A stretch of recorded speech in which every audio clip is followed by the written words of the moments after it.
भारत में पिछले लंबे समय से जो तेल की कीमतें एक जगह थमी हुई थी, वो अचानक सिर्फ 8 दिनों के भीतर आसमान छूने लगी है। आज देश भर में पेट्रोल और डीजल की कीमतें तीसरी बार बढ़ा दी गई और ये पूरा इकोनॉमिक बर्डन आम जनता की जेब पर सिर्फ एक हफ्ते के अंदर डाला गया है। लगातार हो रही फ्यूल प्राइस हाइक के बाद आज देश के प्रमुख महानगरों में कीमतें एक नए रिकॉर्ड स्तर पर पहुंच गई है। मुंबई में पेट्रोल की कीमत 108 रुपए को पार कर चुकी है, मद्रास में 105 रुपए, जबकि कोलकाता में रेट 110 रुपए प्रति लीटर से ऊपर चला गया है। देश की राजधानी दिल्ली में भी पेट्रोल लगभग 100 रुपए प्रति लीटर का आंकड़ा छूने वाला है। दिल्ली में पेट्रोल 99.51 रुपए और डीजल 92.49 रुपए प्रति लीटर बिक रहा है। ये पिछले 4 साल यानी 2022 के बाद से अब तक के सबसे ऊंचे दाम हैं।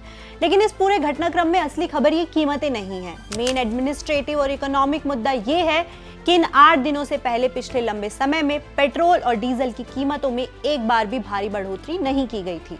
इस लंबी ड्यूरेशन के दौरान वैश्विक स्तर पर कई युद्ध हुए, क्रूड ऑयल के दाम लगातार बदलते रहे और डॉलर के मुकाबले भारतीय रुपया भी कमजोर हुआ।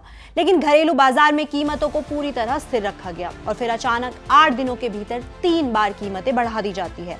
इस पूरे क्राइसिस के बीच अब 3 सवाल उठते हैं जिनके जवाब जानना हर नागरिक के लिए जरूरी है। पहला सवाल ये है कि आखिर पिछले इतने लंबे समय तक तेल की कीमतों को इस तरह फ्रीज क्यों रखा गया था। दूसरा सवाल ये है कि अचानक इन कीमतों को बढ़ाने का फैसला क्यों लिया गया। और तीसरा सबसे महत्वपूर्ण सवाल कि इन सालों के दौरान ऑयल कंपनीज को जो भारी फाइनेंशियल लॉस हुआ उसका घाटा कौन भरता है। इन सवालों के जवाब विस्तार से समझेंगे आज की इस वीडियो में। हाय, मैं हूं प्रगति और आप देख रहे हैं जस्ट।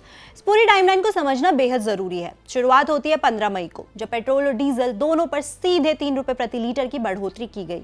ये पिछले कई महीनों के बाद फ्यूल प्राइसेस में इतनी बड़ी बढ़ोतरी देखने को मिली। इसके ठीक 4 दिन बाद यानी 19 मई को ऑयल कंपनीज ने फिर से 90 पैसे प्रति लीटर की बढ़ोतरी कर दी और आज यानी 23 मई को तीसरी बार कीमतों में 87 से 91 पैसे प्रति लीटर का इजाफा किया गया।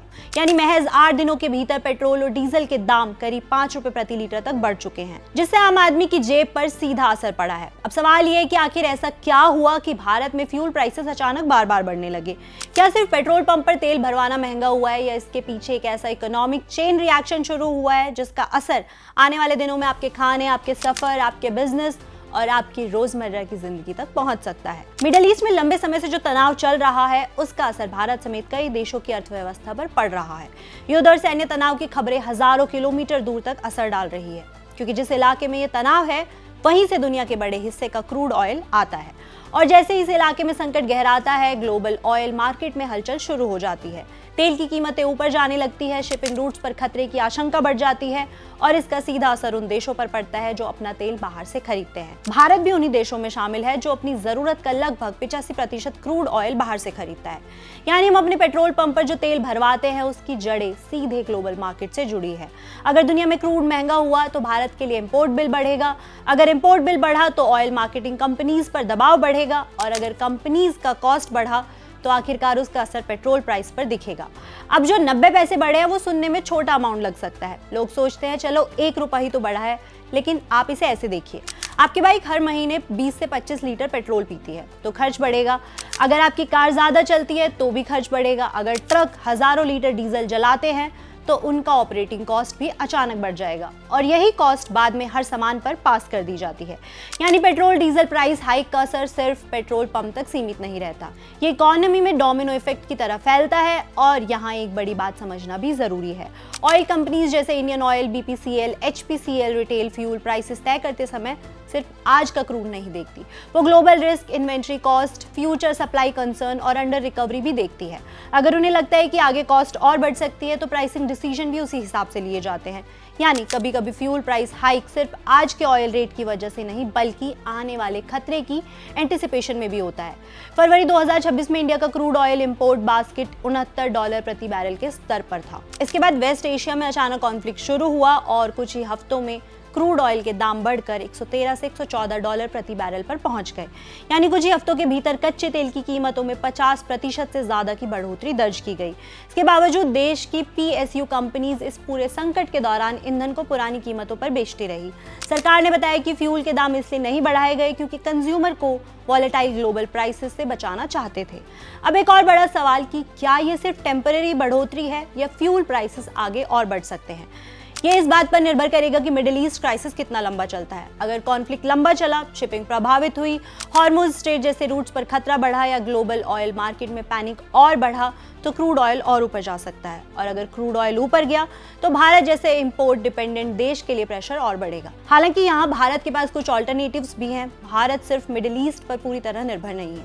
पिछले कुछ सालों में भारत ने रशिया से क्रूड ऑयल इंपोर्ट्स बढ़ाए हैं और जरूरत पड़ने पर वेनेजुएला जैसे देशों से भी तेल खरीदने के विकल्प तलाशे हैं। यानी अगर गल्फ रीजन से सप्लाई में दिक्कत आती है तो इंडिया कुछ हद तक दूसरे सप्लायर्स की तरफ शिफ्ट कर सकता है। हाल के महीनों में इंडियन रिफाइनर्स ने रशियन क्रूड की खरीद बढ़ाई है और वेनेजुएला को भी एक बैकअप सोर्स के तौर पर देखा जा रहा है। लेकिन ऑल्टरनेटिव्स होने का मतलब ये नहीं कि सस्ता तेल मिल जाएगा। रशिया से तेल आएगा तो शिपिंग कॉस्ट, पेमेंट मैकेनिज्म और अवेलेबिलिटी का सवाल होगा। वेनेजुएला से सप्लाई आएगी तो रिफाइनरी कंपैटिबिलिटी और लॉजिस्टिक्स की अपनी सीमाएं हैं। यानी भारत के पास बैकअप ऑप्शन जरूर है, लेकिन अगर ग्लोबल मार्केट में ओवरऑल क्रूड महंगा हो गया तो ऑल्टरनेटिव्स भी पूरी राहत नहीं दे पाएंगे।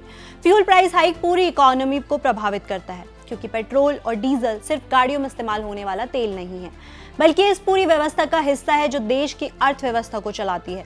सबसे पहले मिडिल क्लास की बात करें तो यही वो वर्ग है जो सबसे ज्यादा बैलेंसिंग एक्ट करता है। घर का किराया, बच्चों की फीस, EMI, बिजली का बिल, दवाइयों का खर्च, राशन और ऊपर से रोज आने जाने का खर्च। ऐसे में अगर पेट्रोल महंगा होता है तो सबसे पहले मंथली बजट गड़बड़ होने लगता है। अगर कोई रोज बाइक या कार से ऑफिस जाता है, बच्चों को स्कूल छोड़ता है, मार्केट जाता है तो हर हफ्ते फ्यूल पर एक्स्ट्रा पैसा खर्च होने लगता है। सुनने में 50 या 100 रुपए ज्यादा होना बहुत छोटा फर्क लगता है, लेकिन महीने के आखिर तक यही रकम काफी बड़ी हो जाती है। समस्या ये है कि सैलरी तो तुरंत नहीं बढ़ती, लेकिन खर्च तुरंत बढ़ जाते हैं।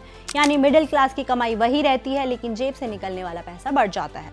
अब लोअर इनकम ग्रुप की बात करें तो कई लोगों को लगता है कि जिनके पास गाड़ी नहीं है उन्हें फ्यूल प्राइसेस से क्या फर्क पड़ेगा, लेकिन कम आय वाले परिवारों पर इसका असर कई बार और ज्यादा होता है, क्योंकि जैसे ही डीजल महंगा होता है ट्रांसपोर्ट कॉस्ट बढ़ जाती है। जब ट्रांसपोर्ट कॉस्ट बढ़ती है तो सब्जी, फल, दूध, राशन, दवा, कंस्ट्रक्शन मटेरियल और रोजमर्रा का सामान महंगा होकर बाजार तक पहुंचता है। यानी जिसने कभी पेट्रोल पंप पर जाकर तेल नहीं भरवाया उसे भी महंगाई का झटका बाजार में मिलता है। एक गरीब परिवार के लिए 10-20 रुपए की बढ़ोतरी भी बहुत बड़ी होती है, क्योंकि उनका बजट पहले ही बहुत सीमित होता है। फ्यूल प्राइसेस बढ़ने का सबसे बड़ा असर फूड इन्फ्लेशन पर दिखता है। आप जो सब्जी, दूध, फल, दाल, आटा और राशन खरीदते हैं वो सीधे दुकान पर नहीं पहुंचता, उसके पीछे भी पूरी ट्रांसपोर्ट चेन होती है। और भारत की इकोनॉमी ट्रांसपोर्ट नेटवर्क पर टिकी हुई है, और ट्रांसपोर्ट नेटवर्क डीजल पर। एक शहर से दूसरे शहर तक राशन, दवाइयाँ, फल, सब्जियां, कपड़े, सीमेंट, इलेक्ट्रॉनिक सब ट्रक नेटवर्क के जरिए पहुंचते हैं। अगर डीजल महंगा होता है तो ट्रक ऑपरेटर्स की ऑपरेटिंग कॉस्ट बढ़ जाती है। लंबी दूरी तय करने वाले ट्रक्स हजारों लीटर डीजल जलाते हैं, इसलिए फ्यूल प्राइस में थोड़ी सी भी बढ़ोतरी उनके लिए बहुत बड़ा खर्च बन जाता है। अब ट्रक ओनर ये एक्स्ट्रा खर्च अपनी जेब से नहीं देगा, वो फ्रेट चार्जेस बढ़ाएगा। फ्रेट चार्जेस बढ़ेंगे तो होलसेलर पर असर होगा, फिर रिटेलर पर असर होगा और आखिर में कस्टमर पर असर होगा।